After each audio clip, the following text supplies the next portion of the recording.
Hi, I'm Linda. Before I get into the thick of some serious family drama, do me a favor and hit that subscribe button if you want to see how this all plays out. At 41, I faced an unexpected twist in my life, not just with my husband Jacob, but with his family as well. What was meant to be a joyous occasion when we bought our dream home quickly spiraled into something far more complicated. Here's the scene. Jacob and I were basking in the joy of our new home, which we had imagined as a tranquil retreat from the chaos of the outside world. But of course, Jacob's family had other plans. His mother and sister have always been insufferably entitled, acting as though Jacob's every success should be shared with them. My mother-in-law, in particular, has a knack for overstepping boundaries, and my sister-in-law is always scheming behind the scenes. Just as we were settling in and relishing our achievement, we were hit with an unexpected bombshell. My mother-in-law made a shocking proposal. She demanded that Jacob and I give up our new home to make room for her other son, his wife, and their growing family, who are now expecting their 7th child. She justified it with claims of their financial difficulties and the impending baby. No warning, no discussion, just a flat-out demand. "I don't understand, Mom," Jacob said during one of our family dinners, his confusion and irritation unmistakable. "Why would you think we'd agree to something like this without even discussing it with us first?" Jacob's mother, ever ready with an answer, tried to downplay the situation. "Well, it seemed obvious to me. You have the space, and they need it more right now. And you thought it was acceptable to decide what we should do with our home without even asking us." I couldn't mask my frustration. Her presumption was beyond infuriating. "It's family, Linda. You support family," she snapped, as if it were the most self-evident thing in the world. "But at what cost?" I fired back. "We worked tirelessly for this. It's our home, not a temporary haven for anyone who needs it." The conversation quickly escalated as Jacob's sister joined in, backing up their mother. "You can always find another place. This is about my brother and his kids. But why should we be the ones to move?" Jacob countered, his frustration evident. "We planned and saved for years to buy this house." The argument dragged on, each exchange thickening the tension in the air. It was clear that we were at an impasse, not only about the house but also about respect and boundaries. Jacob and I held our ground, resolute against what felt like an orchestrated assault. This house symbolized our future and stability, and we weren't about to relinquish it to meet unreasonable demands. As the evening drew to a close, the divide between us had widened. Jacob and I were more determined than ever to chart our own course, rather than bowing to the relentless pressure from his family. It was a pivotal moment for us, marking the beginning of the conflicts we knew lay ahead. "No, Mom, we can't let you dictate our lives like this. It's not fair to Linda or to me," Jacob said firmly, though the strain was evident in his voice. "Jacob, this is about family helping family. Why can't you understand that?" His mother retorted, her voice growing louder with each word. "I understand that, but not at the cost of our own happiness and stability." "You're asking too much," I interrupted, my frustration boiling over.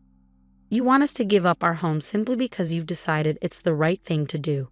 "Exactly. You have the means to help," Jacob's sister chimed in, leaning forward with a steely gaze. "And what, are you just going to sit back and let your nieces and nephews suffer? That's not fair, and you know it."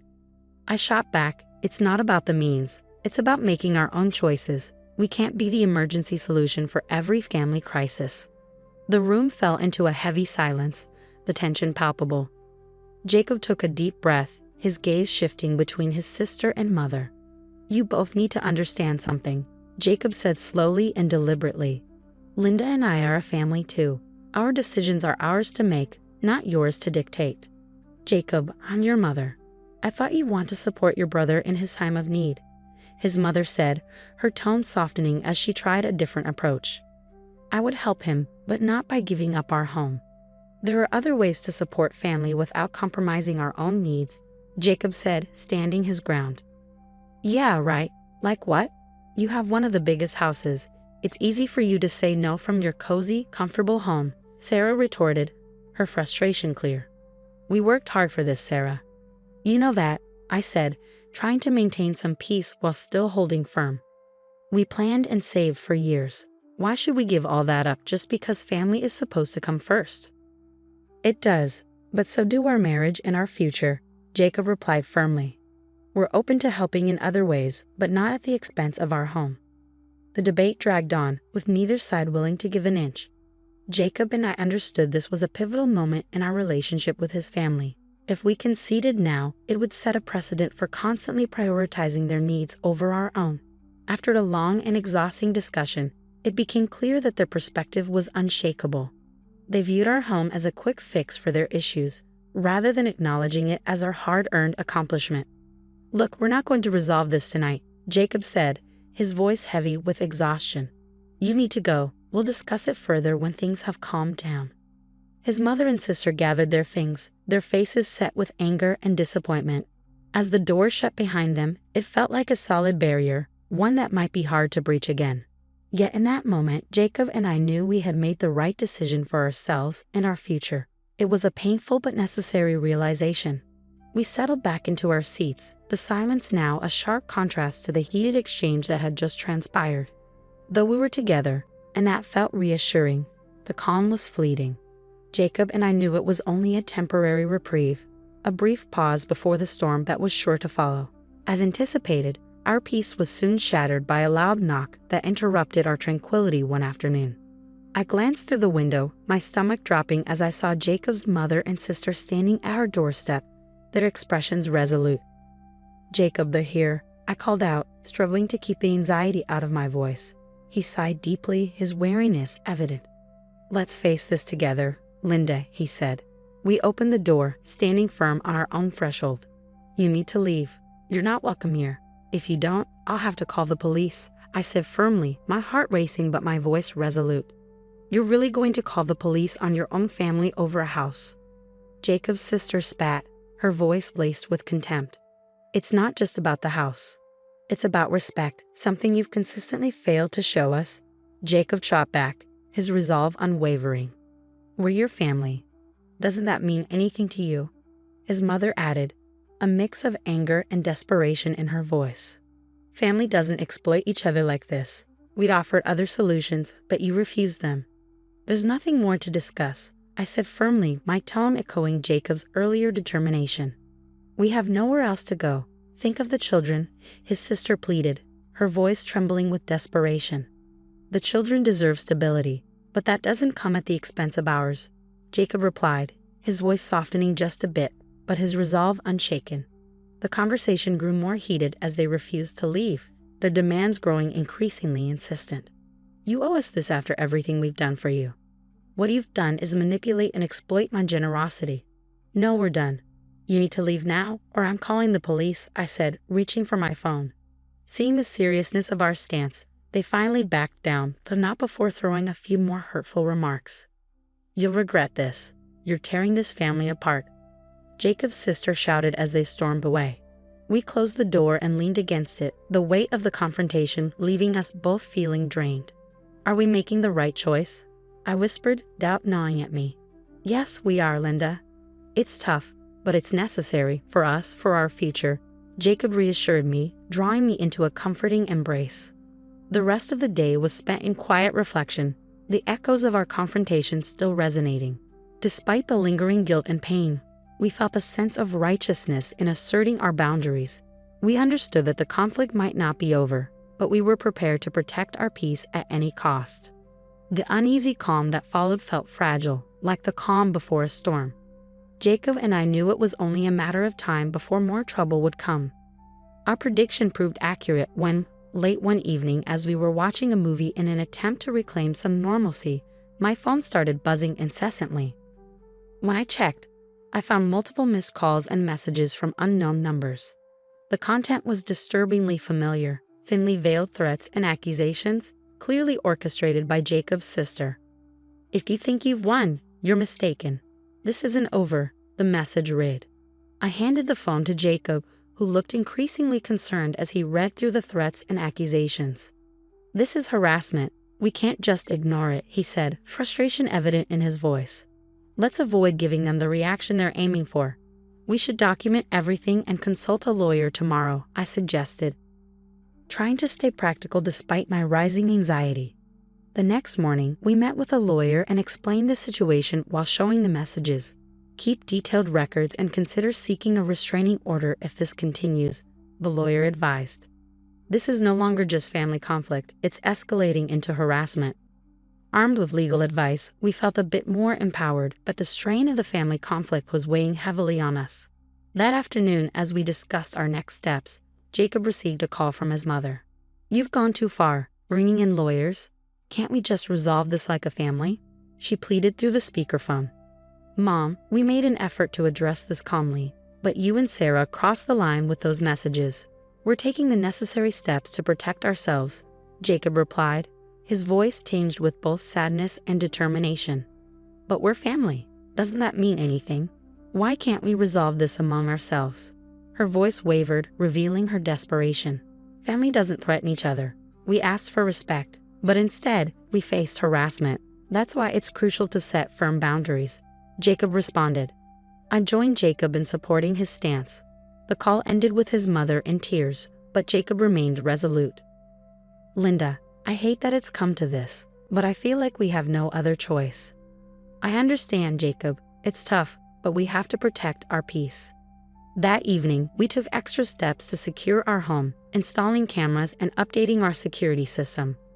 It was disheartening to accept that such measures were necessary, but our priority was our safety and well-being. As days turned into weeks, the tension eased. The messages stopped, and the silence from Jacob's family, though bittersweet, brought a sense of relief. We started to rediscover the joy in our home, spending our evenings remodeling the kitchen, tending to the garden, and enjoying movies without the looming threat of conflict. Through it all, the challenges we faced only strengthened our bond, reinforcing our commitment to protect our marriage and home against any opposition. Despite the difficulties, we stayed united, a testament to our love and resilience. The newfound quiet that settled over our home allowed Jacob and me to finally relax, savoring the sanctuary we had fought so hard to defend. However, that peace was interrupted one crisp morning when a familiar car pulled into our driveway. It was Jacob's mother, alone this time, her expression solemn and uncertain as she approached our front door. As Jacob opened the door, the tension was palpable. "Mom, what are you doing here?" Jacob asked cautiously, his tone guarded to avoid reopening old wounds. "I've come to apologize," she began, her voice wavering slightly. "I've had a lot of time to reflect on everything that's happened." I listened quietly, watching her with a mix of curiosity and apprehension, wondering where this unexpected visit might lead. "Jacob, I see now how wrong I was to try and force your hand to push Sarah's problems onto you. It wasn't fair," she admitted, glancing between us as if seeking forgiveness. "It took a lot for you to come here and say that," Jacob acknowledged, his tone softening. "What brought about this change of heart?" "I missed you, and seeing Sarah start to take responsibility for her own family made me realize I need to do the same," she explained, her eyes glistening with emotion. "I appreciate your apology, Mom. It means a lot to hear you say that," Jacob responded, his voice reflecting a hint of old warmth. Turning to me, she added, "And Linda, I'm sorry for all the stress I caused you. I hope in time you can forgive me too." "Thank you. That's all we ever wanted, to be treated with respect," I said, feeling a weight lift off my shoulders, though I remained cautious about the future. "Can we start fresh? Maybe not exactly as before, but at least somewhere new." She looked at us, hopeful but uncertain. "Can we try?" she asked. "We can," Jacob agreed. "But it's going to need to be a gradual process. Trust has to be rebuilt." "Of course, I understand. I'll respect your boundaries, I promise," she said earnestly. With that, she left, her visit brief but significant. After she drove away, Jacob and I shared a quiet moment, reflecting on the possibility of mending the strained relationship that had once seemed irreparable. "Do you think she was sincere?" I asked, still absorbing the morning's unexpected turn. "I want to believe she was. People can change, right?" Jacob replied, hopeful yet cautious. "We'll see. Actions speak louder than words," I said, acknowledging the past still felt too fresh to fully embrace optimism. As days turned into weeks, our initial skepticism slowly gave way to cautious optimism. Jacob's mother kept her promise, respecting our boundaries and making genuine efforts to repair the fractured relationship. She reached out before visits and showed a sincere interest in our lives without overstepping. This positive shift extended beyond our interactions with her. It also strengthened our marriage. The trials we faced with his family have fortified our bond, demonstrating that together we could confront challenges and emerge stronger. "We really made it through, didn't we?" Jacob remarked one evening as we relaxed in our garden, savoring the tranquility of our hard-earned sanctuary. "We did, and we'll face whatever comes next together," I affirmed, squeezing his hand. The setting sun bathed us in a warm glow, symbolizing a fresh start in our lives. The story has reached its conclusion, with Linda and Jacob successfully navigating challenging family dynamics to find peace. Now, I'd like to hear from all of you. Is it possible to genuinely rebuild trust after such deep family conflicts, or are some rifts too profound to fully heal? What's your perspective on offering second chances in situations like these?